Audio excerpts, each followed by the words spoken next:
Good afternoon, ladies and gentlemen, and welcome to the World Affairs Council's Cover to Cover monthly author program. We're bringing you this Zoom from Washington, D.C., and with our guest, Jillian Haslam in London, UK.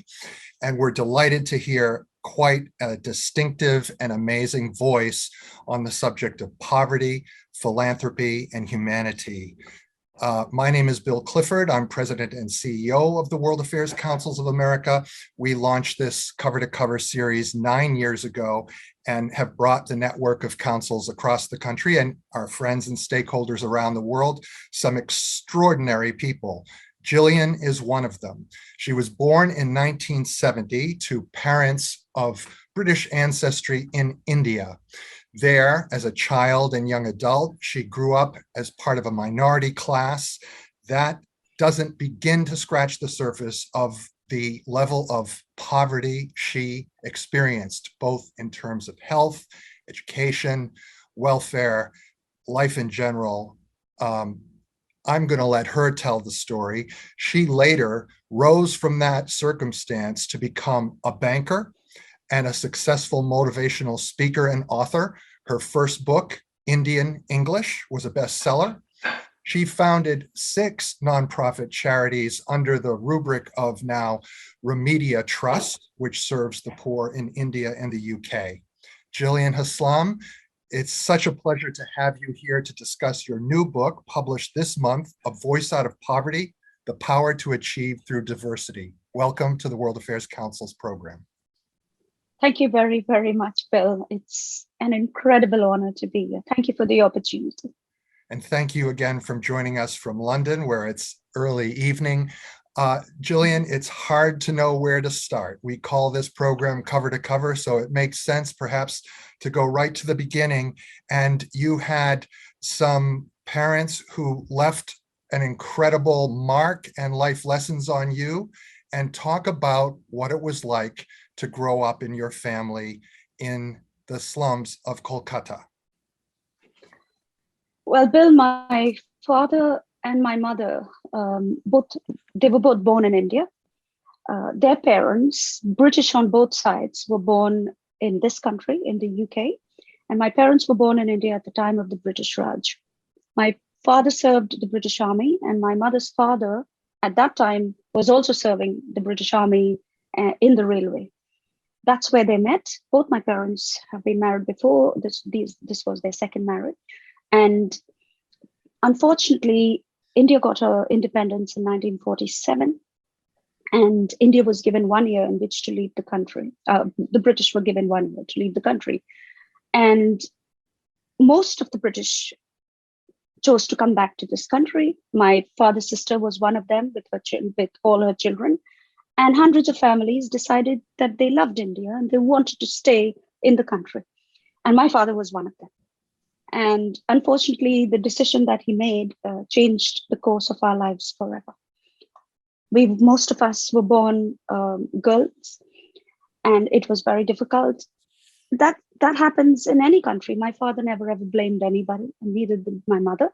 They always said, look, it's our decision. It's what happens after partitions and times like this, after 200 years of, the British ruling India, there is going to be some amount of unrest, and we just have to make the best of it. But of course, by that time, there was no one to help us.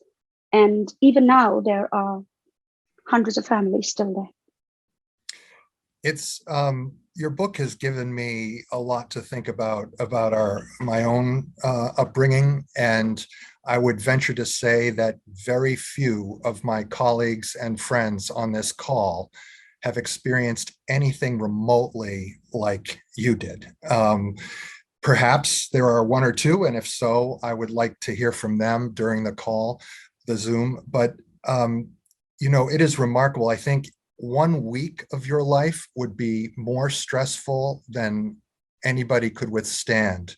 How is it that your parents and siblings, several of whom died, but the ones who survived and yourself, where did you find the resilience to do so?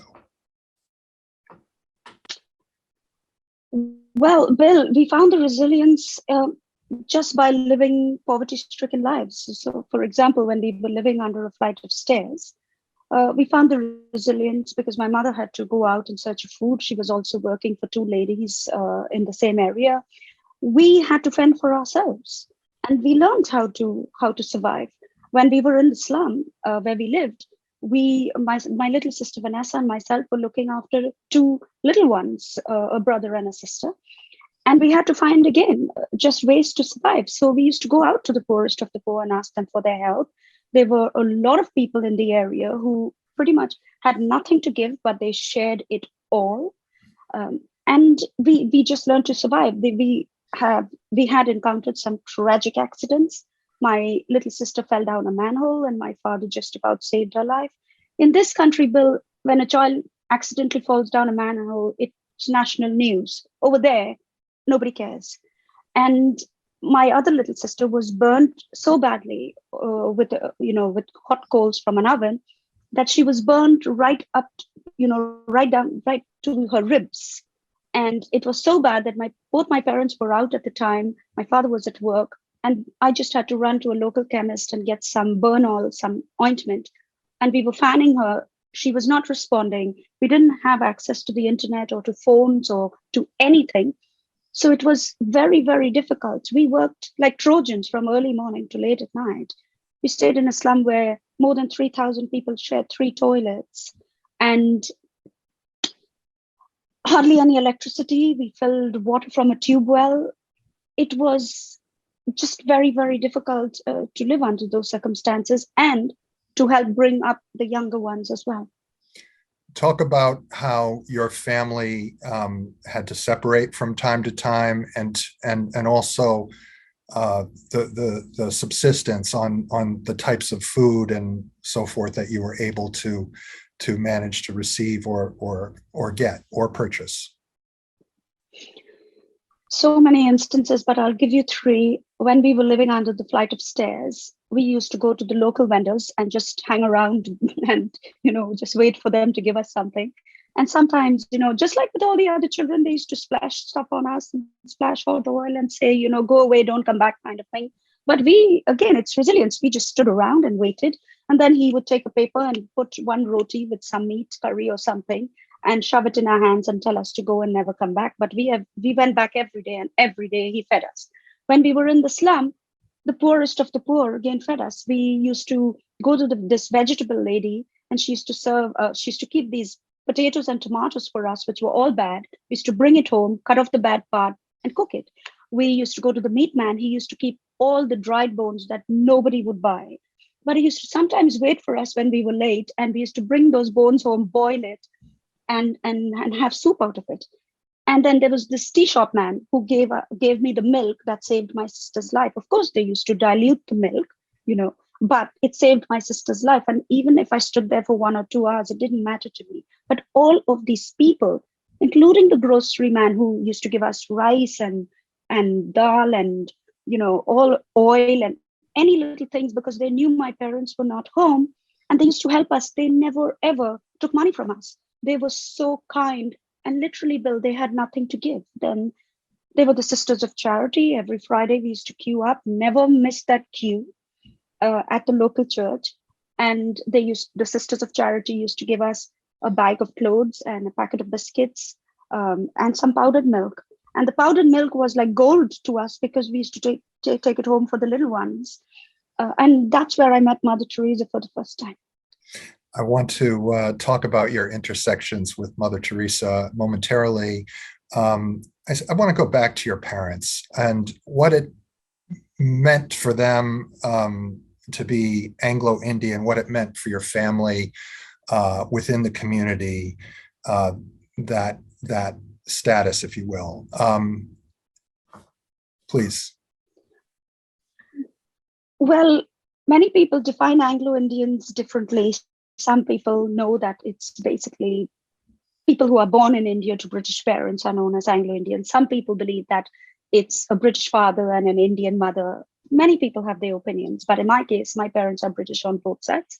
But the Anglo-Indian community really is a very, very loving community. There is not a single Anglo-Indian lady who you will find who has not helped, fed, loved, or taken in a person off the street and looked after them, including my mother. You can meet anyone around the world and they will open their doors to you. They are just the most loving, kind, and warm-hearted people, honestly, Bill, that you would come across. And my parents were no exception to the rule. My mother used to take people off the street and just bring them home. Men who we've never met in our life, if they were homeless, she would say, "You can come and stay with us." And we only had a little room, 8 by 10 feet. I was going to say the audience is not to understand that you were living in a 3-story house when you were taking people as guests. No, it was 8 by 10 feet, Bill, and we were 5 kids, and my mother kept birds and cats, and two, of course, my mom and dad. And my father always called it Noah's Ark. He used to always say, "You're turning this room into Noah's Ark," because she wanted to help everyone. And then when this man used to come in, we used to say, "Mom, we're all just sleeping on the floor in one line, like, at the side of each other." And she used to say, "Well, he's staying." And we used to run down the lane when my father used to come from work and say, "But Dad, she can't keep a stranger." And my dad used to say, children should be seen and not heard. Your mother's word is final." And he would never, ever go against her. And we would have to stay with this man. And, we only had a tiny veranda, Bill, with no front door, in the veranda. And that would lead to the little room. And you can see pictures of it on my website. But when you enter when we used to have a bath, there was nowhere to have a bath. We didn't have a bathroom. As I said, there were just 3 public toilets that were shared by 3,000 people. So when we used to have a bath, my mother used to put a sheet at the top and a sheet down so that nobody could see us from the top bathing.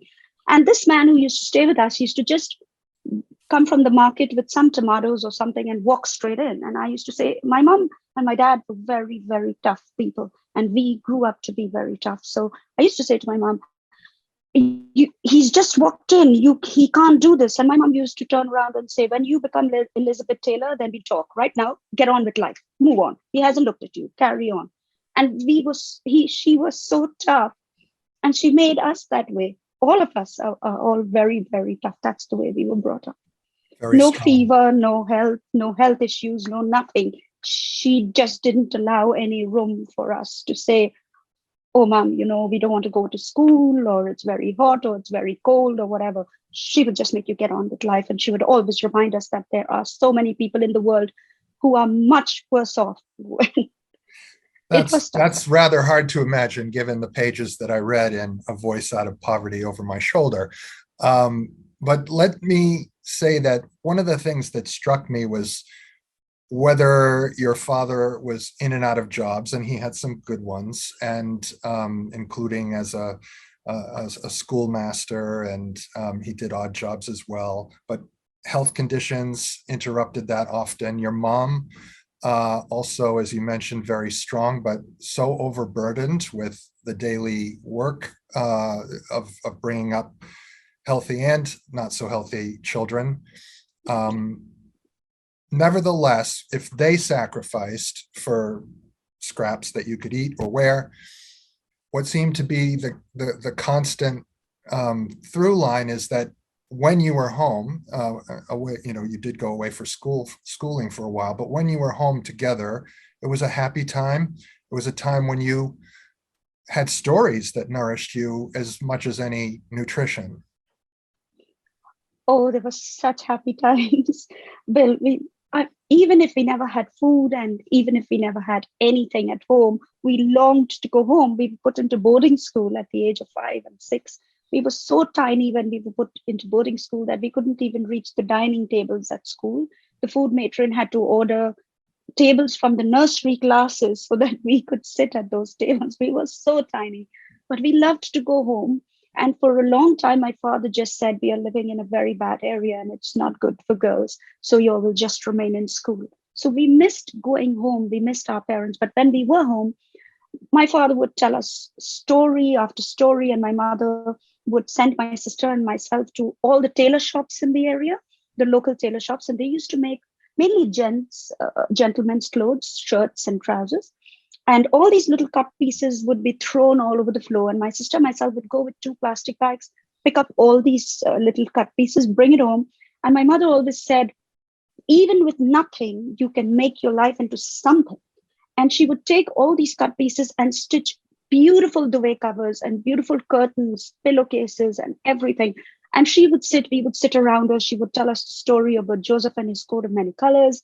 My dad used to tickle us while she was telling us the story and interrupt us at the main part. So we did have a lot of fun at home, and we always played Dolly Parton songs. My dad played Coat of Many Colors for us on and on and on till Dolly Parton has really become my true role model and icon, and I would do anything to meet her.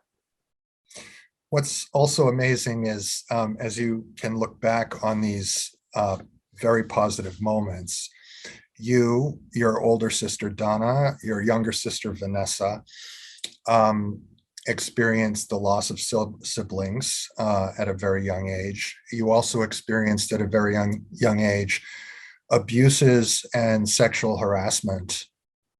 Talk about how common that is in those areas where you grew up in, and how you think about that today. It left you with some very serious anxieties too, obviously.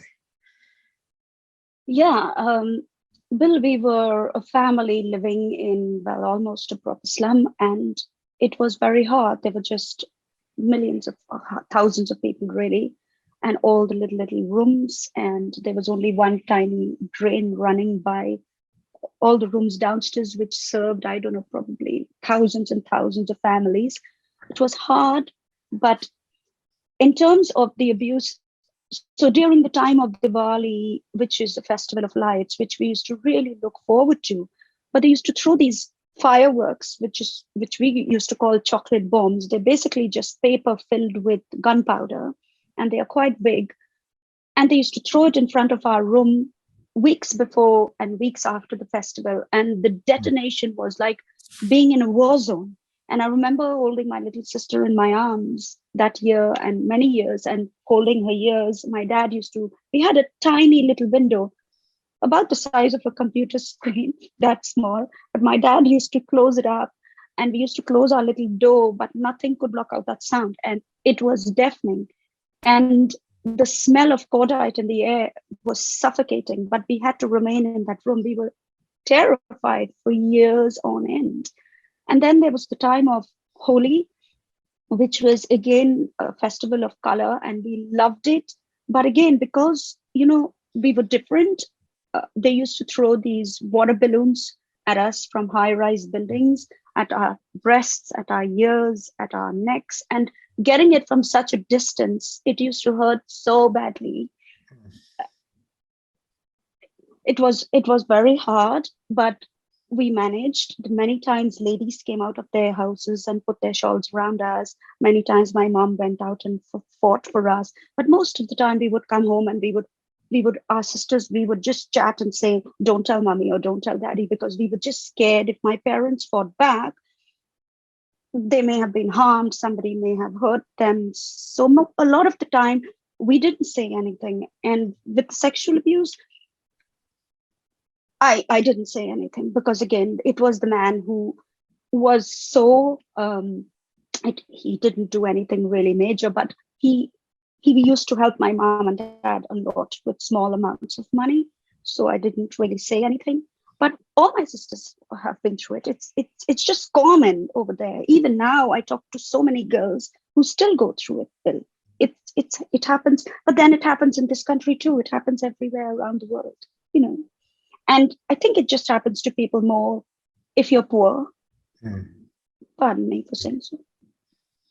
That's extremely difficult to imagine the circumstances. We're talking with Jillian Haslam, who is author of A Voice Out of Poverty, The Power to Achieve Through Diversity. Jillian, as we enter the second 2/3 of this program, I'm going to invite my colleagues to post questions in the chat box in the Q&A. We have some that arrived earlier, which I want to get into. And I'll start with a question from our intern, who asked, would you say that you're closer to your family than you otherwise would have been if you had lived a financially comfortable childhood. Have you thought about that? No, Bill. And I say no only because I don't believe that family closeness or togetherness is down to being rich or poor. Sometimes money and sometimes poverty can cause rifts, can cause negativity in families. They can cause negative competition, sibling rivalry, jealousy, and so much more. But our parents always gave us very, very strong values. But I do worry about the kids of today. I have spoken at very many universities and schools, and a lot of the head teachers over here tell me that a lot of the kids have now started depending on the internet for advice. And I remember when I was growing up, we didn't have the internet, etc. And my dad used to try to advise us, especially when we wanted to, wear short skirts in bad areas or whatever. And I turned around to my dad and I used to say, and I said, "You're too old. You just don't know. You're not keeping up with the times." And he said, "That may be so, but just also remember that the best school in the world is at the feet of an elderly person." And I have never forgotten that. It's a very important life lesson. Yeah, Those of us who are in our advanced age like to think that way too. yes. I wonder if you could share, because you managed to rise out of the very almost subhuman existence, really, when you talk about the vermin and the infestations and the disease that surrounded you. You got a very competitive position at Bank of America. What in your education and in your comportment led you to be able to do that? At Bank of America, what led me to do that? I guess, Bill, it was desperation. I was just desperate to get that job. I just I could not have got that job. And I think it was perseverance, because when I first went for the interview, there were 250 girls in that hall. And when I looked at the lady, she said, here's a form and a pen, take a seat. And when I looked in the hall, I said, "Am I in the right place?" She said, "Yes, you are, take a seat." And I went through months and months and months of interviewing, met all the management team, did all the tests. And finally, I was put in front of the CEO. But I think it was just my honesty. I think I had been through so many months of testing, and I so desperately wanted and needed a job that I just told him that I'm looking after the two little ones. I will do whatever it takes. Please just give me this job. And I also told him that I was doing two jobs at the time. So I wanted to do one job. And I said that I was working in the day in a company and at night as a singer. And I couldn't sing to save my life. And I also said that one of the clients gave the band a tip for me singing. And after I sang, he took back the tip. He asked back for the tip. And I just thought that I had said too much, but I did say I was looking after the two little ones. And I said, "Just don't shout at me if I get the job. And if you give me some time, I promise you I will be an asset to this bank." And he just looked me straight in the eye and said, "We'll let you know." And I left and I was in tears outside. And I said to my dad, "I can't believe that he wouldn't give me this job." And my dad said, "You've done all you can, now let it go." But 2 weeks later, I got the appointment letter. And I think what resonated with him was the honesty that came over. And this man, his picture is in my book. You've probably seen it. Yes. He changed my life. He helped me You to were get my the ancestral CEO's, documents. you were his personal assistant. And how did you grow through that position to where you felt that you could step off and be on your own? Every single weekend, I was out at the different charities, at the homes for the dying and the destitute, and at different colonies, different aged homes. And all my colleagues at Bank of America will remember this. And he just saw my passion. And so he made me the head of charity and diversity. I was so happy that I worked so hard despite very long hours. You've read in the book, I would go home and just about be eating my dinner at 10 o'clock in the night, and his driver would ring the bell and say, he's calling you back to the bank, because he was a workaholic. And I would go back. But despite that, I was passionate about helping people. So he was so good to me. He gave me such a huge severance package. He helped me to come to England and get my parents' ancestral papers.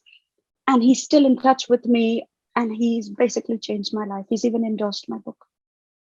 Fantastic.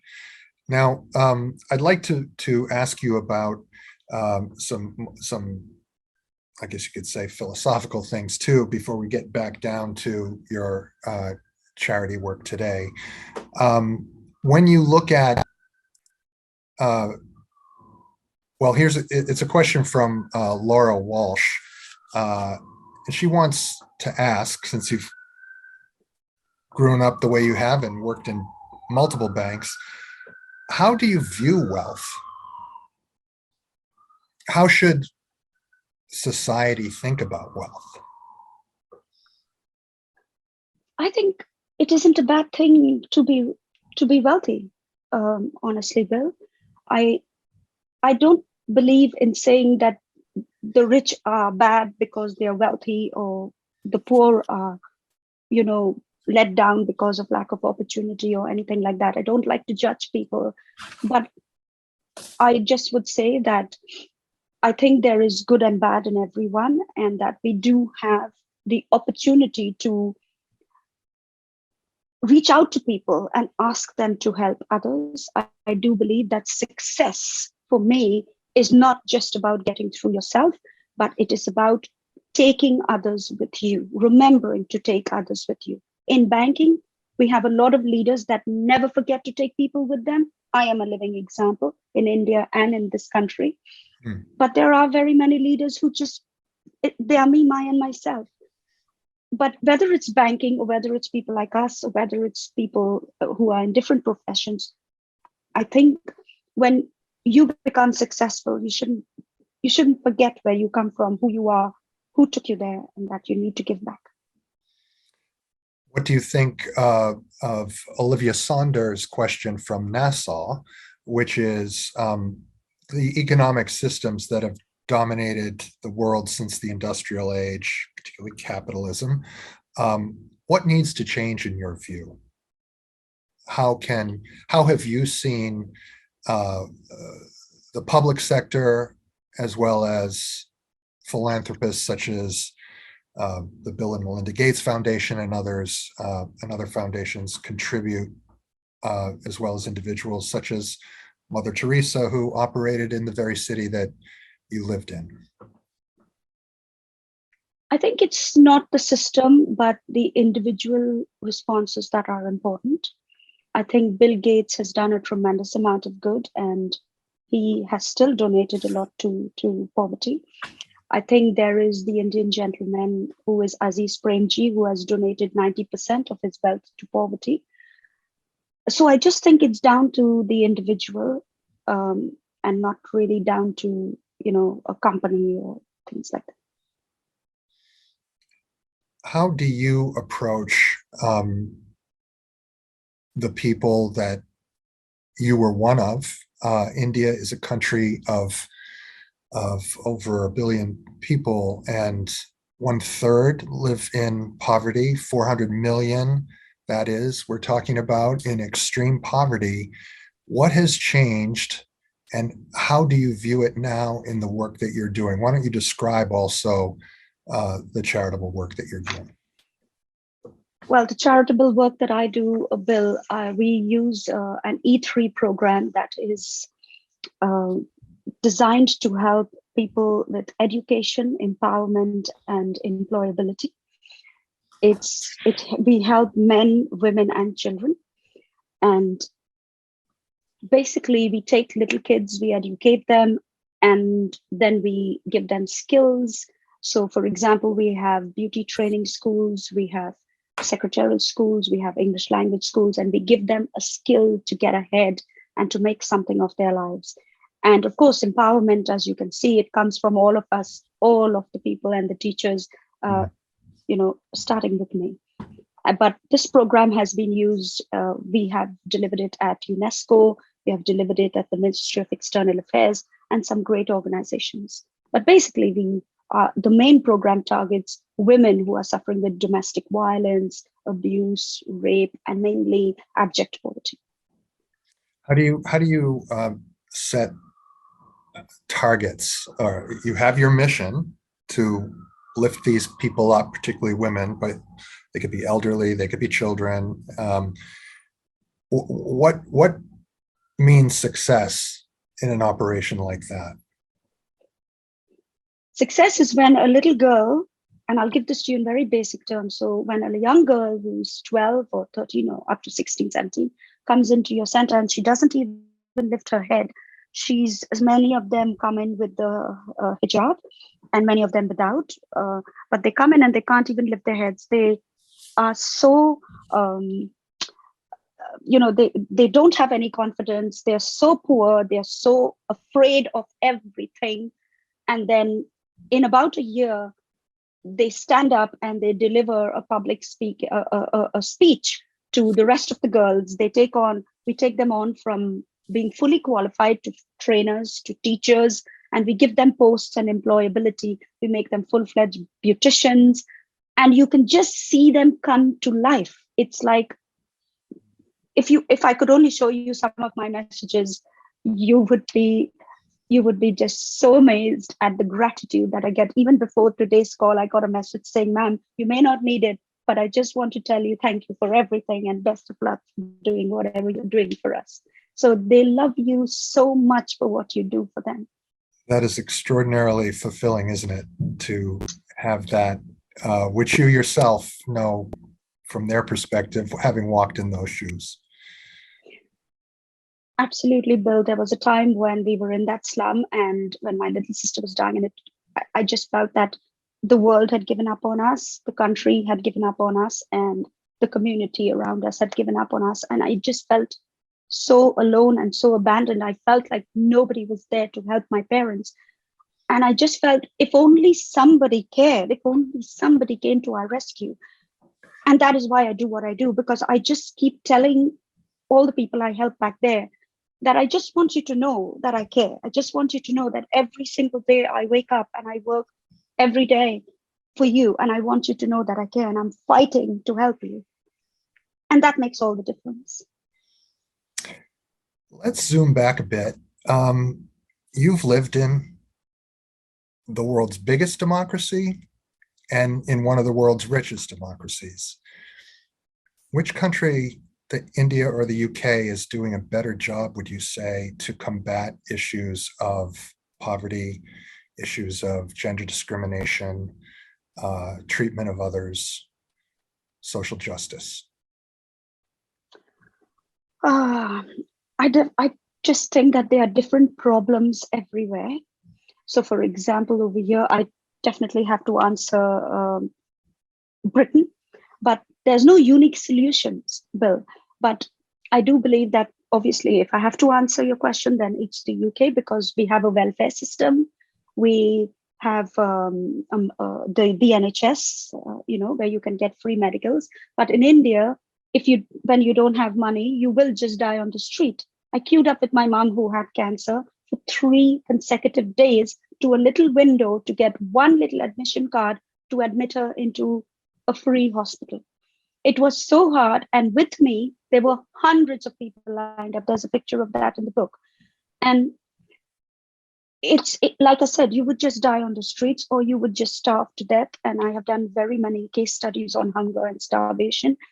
Do you know, Bill, that very many people in India go to sleep at night, but they never wake up? And they don't not wake up because they are ill, but they don't wake up because of hunger alone. And how sad is that? How sad is that? There are babies thrown on dustbins. It's just, there are little ones from my centers who work in little shops to support their ailing parents, but they get beaten every day. There are little ones who have cancer and they work in 3 and 4 different people's houses to pay for their treatment. It is just suffering beyond imagination, and it needs to stop. How ought one cultivate a mindfulness in the face of that abject poverty? By that, I mean, I'm going to use my own personal example, humble as it is. I walk through a park every day that's gotten worse. People have been pushed from another park that got redeveloped down the street. And so there are more homeless there, very destitute people, mostly people of color. And it is not my favorite thing to walk by that and to just even think about it. It's embarrassing as an American to think that people live like that.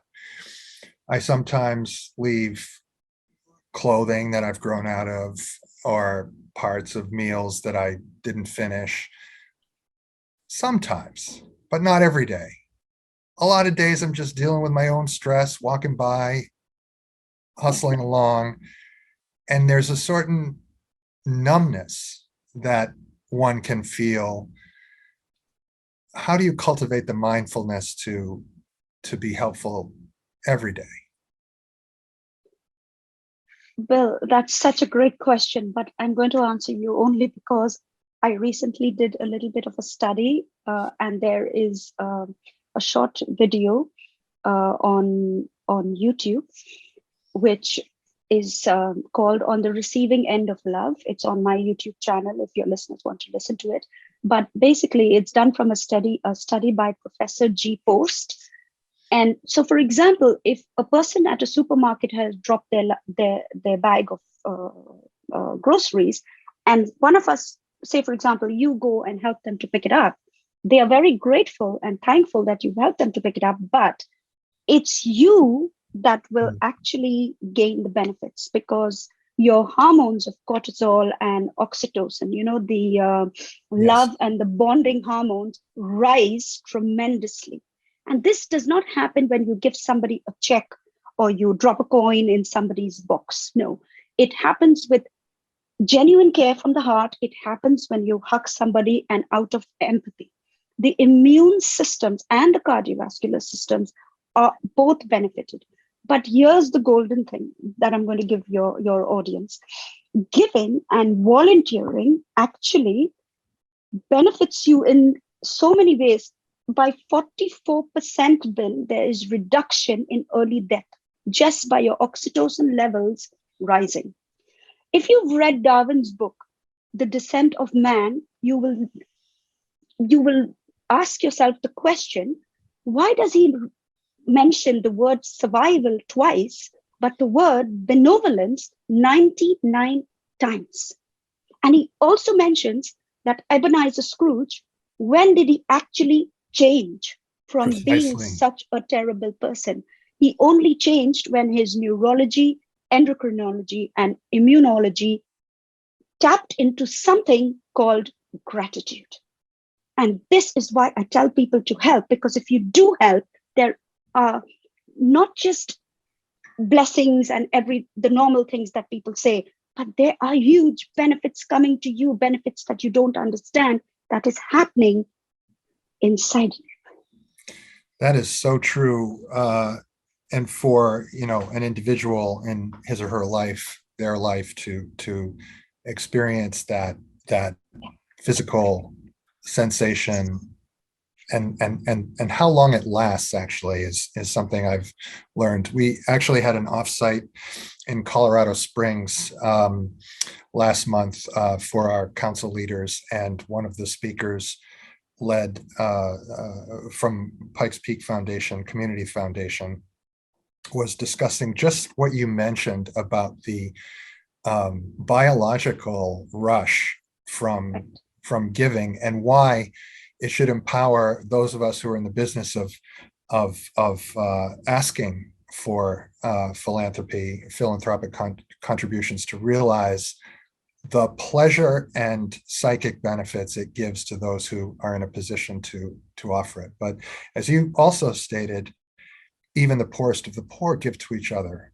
on the streets of Kolkata, and no doubt for the same reason, ultimately. Yeah, they may not, have all these statistics, Bill, but I can tell you that there is evidence that actually the poorest of the poor give more. It is it is quite fascinating to watch a poor person have so little, and yet they're willing to share it all. I wonder if your Mrs. Green turned into something other than a wicked lady, Ebenezer Scrooge type. Did you ever discover some of these figures who impacted you positively or negatively in your childhood? I did, Bill. When we were living under the stairs, my mother, we got very ill, my little sister and me, and my mother put us to stay with Mrs. Green. And she said to my mother, I'd be more than happy to look after the two little girls, put them with me. But she loved my little sister, Vanessa. Vanessa is very fair and blonde, if I may say so, and very cute, like a living doll. And I wasn't.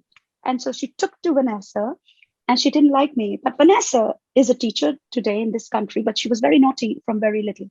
And she used to throw water on my book or put a pencil. And when Mrs. Green used to come in the room and she used to say, who did that? I used to say it was me. But I never wanted to get my little sister into trouble. But she used to take me by the ear, take me down a flight of stairs and open this Indian style toilet, which was 3 feet wide and 6 feet in height. And she would show me hundreds of these flying cockroaches all over the walls. And then she would put me in, close the door and put off the light. And every day she would do that. So the result was, even when it was 12 o'clock in the afternoon and it was going to rain, I thought that night was coming and she was going to do that to me. So I started to wet myself. I lost consciousness of everything that was happening around me. And because of the poverty, because of what we had been through, because of living under the stairs, because of so much. And then on top of that, to encounter this. And every time my mother used to visit, she used to say to my mom used to say, are you being good girls? Are you using your manners? And we used to say, yes, mommy. But one day when my mom visited, I just wet myself and my mom knew something was wrong. And she took us from there back to live under the stairs. It was the happiest day of my life, Bill. I cannot tell you. To be back in the stairwell. I don't care. I just wanted to get out of that horror chamber. But that's what that lady did to me. And it took me very many years to get out of that. I fell down up to the age of 14. My sister, Vanessa, still calls me a wimp. My brother texted me yesterday and said, I do want to meet up and we should all meet up. But don't worry, I'll have a camera in case you still fall down. They still tease me to this day. But I knew that I had to find my voice and I had to become a public speaker if I wanted to be heard by the world. And public speaking was by far the greatest field that I had to conquer. It was very, very difficult, but I did it. How did you do it? I joined Toastmasters. Okay. And Toastmasters helped me all the way. I got a brilliant mentor, Bob Ferguson, and he helped me slowly but surely. They understand all of your problems. In fact, only yesterday I was interviewed by Toastmasters International, and the journalist was crying all the way because she couldn't believe the story. And she said, this is just such a great Toastmaster story. But I joined Toastmasters, but I also had to fight within myself, Bill, to find. I remember going for my first TED talk to Stormont, and the Stormont building is this magnificent building up on the hill in Ireland. Mm-hmm. And I got there and I called my mentor and said, no, I cannot do it. I'll make an excuse and I'll rush back. And he said, Jillian, you are speaking, but you're not being heard. You've got to stay and you've got to do this. And I delivered the speech. I think the audience applauded 3 times. And I was trembling. I got off the stage. And by the time I got back to London, Bill, I had 50,000 views to the speech. And I was in shock. And today I think I've got over 300,000 views to that speech. It's never give up, another complete rubbish. That was the speech. But don't ask me, I couldn't even remember the words on the day. But I was amazed. And since then, I've done 6 TED Talks, and I don't know how many other talks at different organizations. But I think when you want something so badly, you fight for it. Well, we're hearing some applause from our audience, including for Toastmasters, but also certainly for you, Jillian. talk about your intersection with Mother Teresa. You were honored in 2017 with the Mother Teresa International Award for your humanitarian efforts. That must have been a speech you had that moved you, but were you more comfortable delivering your acceptance speech there? And what was she to you? Bill, she was everything to me. I have seen Mother Teresa pick up these little babies where these trucks are parked in the mornings, huge trucks, and people would put their babies just near the wheel of the truck so that the truck would go over them because they didn't want the babies, and the babies would be in the dustbins. Mother Teresa used to get up at 4:30 and 4 o'clock in the morning and go around the streets picking up all these babies. She used to come down our side and do it. And I've met her in the church when we were taking that powdered milk and biscuits. And of course, she didn't know me. We just all got a pat on the cheek and turned next. All the children got up there. That's when I first met her. And so when I was invited to receive this award, I sent it back saying I'm not Catholic because she was Catholic and I'm Protestant. And then I got a letter back saying, you don't have to be Catholic, Jillian, you just have to be a humanitarian like yourself. And I said, okay. And I went there and I wasn't dressed, Bill. If you see the video, I was just normal. And when I got there, the police had lined the streets. There were ministers. There were people from 7 different faiths because they all have to decide that the person deserves this award. And they gave me the award, and we had to march down the streets of Calcutta with the police on both sides. And then they took me to the tomb where she's resting today. And it was a great honor because they gave me the Indian flag to put on her tomb. They gave me a wreath to put on the tomb. And they gave me a beautiful Mother Teresa award. It's on my website. And they also took me something that's never been done. They took me to this tiny little room with her bed and her slippers and just very, very few things. And they opened the gate and they let me in. And they never, ever let anyone in there. It was the greatest honor and the greatest day of my life. And I have vowed to do everything I can in her name.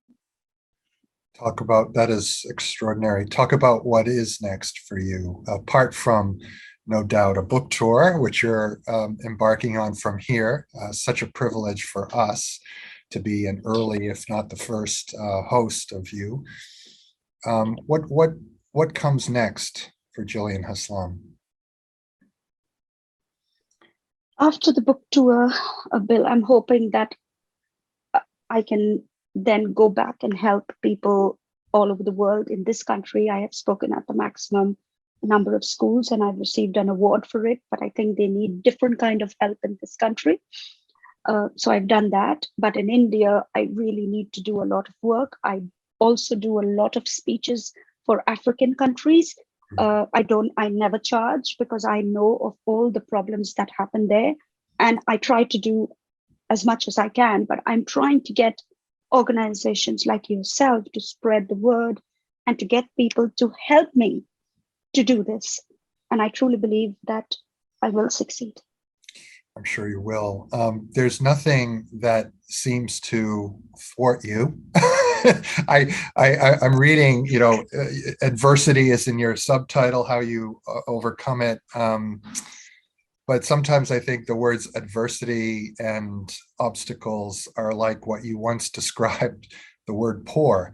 It's just insufficient. It almost seems like that's luxury because there is really so much worse.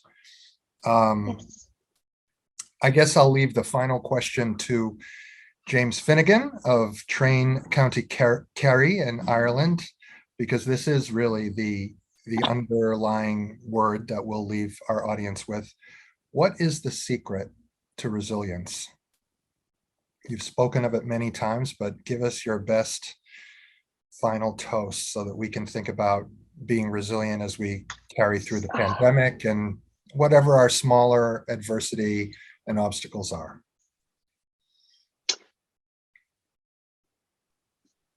Bill, I think resilience is all of us will suffer with some kind of trauma in our lives, whether it's an accident or whether it's an illness or or abject poverty or a war or something like that. But many of us will actually live in depression and live resentful, take to alcohol, drugs, and different things. And some of us, actually, many survivors have bounced back saying that actually now I've got a new meaning to life. I know what I want in life. And they develop a coping mechanism, and they also develop healthy ways of coping with their situations.